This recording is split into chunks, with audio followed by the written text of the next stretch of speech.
ನಮ್ಮ challenging star Darshan ಅವರು ಅಭಿನಯದ ದಿ ಡೆವಿಲ್ ಸಿನಿಮಾ ಗ್ರ್ಯಾಂಡ್ ಆಗಿ ಇಂದು ಬಿಡುಗಡೆಯಾಗಿದೆ.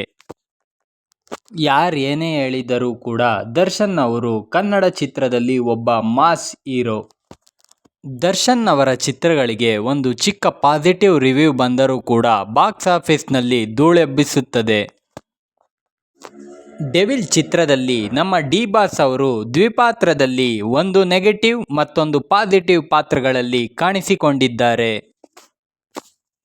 2 ವರ್ಷದಿಂದ ದರ್ಶನ್ ಅವರ ಚಿತ್ರಗಾಗಿ ಕಾಯುತ್ತಿದ್ದ ಅವರ ಅಭಿಮಾನಿಗಳಿಗೆ ಈ ಚಿತ್ರ ವರ್ಕ್ ಆಯ್ತಾ?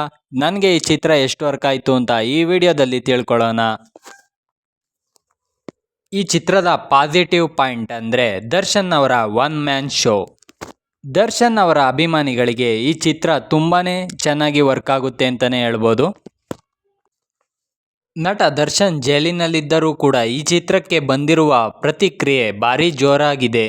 ಭ್ರಷ್ಟಾಚಾರದ ಆರೋಪದಿಂದ ಮುಖ್ಯಮಂತ್ರಿ ರಾಜಶೇಖರ್ ಅವರ ಸ್ಥಾನಕ್ಕೆ ಕುತ್ತು ಬರುತ್ತದೆ. ಮುಂದಿನ ಮುಖ್ಯಮಂತ್ರಿ ಯಾರು ಎಂಬ ಪ್ರಶ್ನೆ ಎದುರಾಗುತ್ತದೆ. ತನ್ನ ಮಗ ಧನುಷ್ ಮುಂದಿನ ಮುಖ್ಯಮಂತ್ರಿ ಅಭ್ಯರ್ಥಿಯಾಗಬೇಕೆಂಬುದು ರಾಜಶೇಖರ್ ಅವರ ಉದ್ದೇಶ. ಆದರೆ ಧನುಷ್ ಪಕ್ಕಾ ವಿಲನ್. ಅವನ ಬದಲು ಅವನ ರೀತಿ ಕಾಣುವ ಕೃಷ್ಣ ಎಂಬ ವ್ಯಕ್ತಿಯನ್ನು ಧನುಷ್ ಎಂದು ತೋರಿಸಿ ಜನರನ್ನು ನಂಬಿಸಲಾಗುತ್ತದೆ. ಮುಂದೆ ಏನಾಗುತ್ತದೆ ಎಂಬುದೇ ಈ ಕಥೆಯ ಸಾರಾಂಶ. ನೀವು ಕೂಡ ಡಿ ಬಾಸ್ ದರ್ಶನ್ ಅವರ ಅಭಿಮಾನಿಯಾಗಿದ್ದರೆ ಈ ಚಿತ್ರವನ್ನು ಫಸ್ಟ್ ಡೇ ಫಸ್ಟ್ ಶೋ ನೋಡಿದರೆ ಕಮೆಂಟ್ ಬಾಕ್ಸ್ನಲ್ಲಿ ನಿಮ್ಮ ಅಭಿಪ್ರಾಯವನ್ನು ತಿಳಿಸಿ.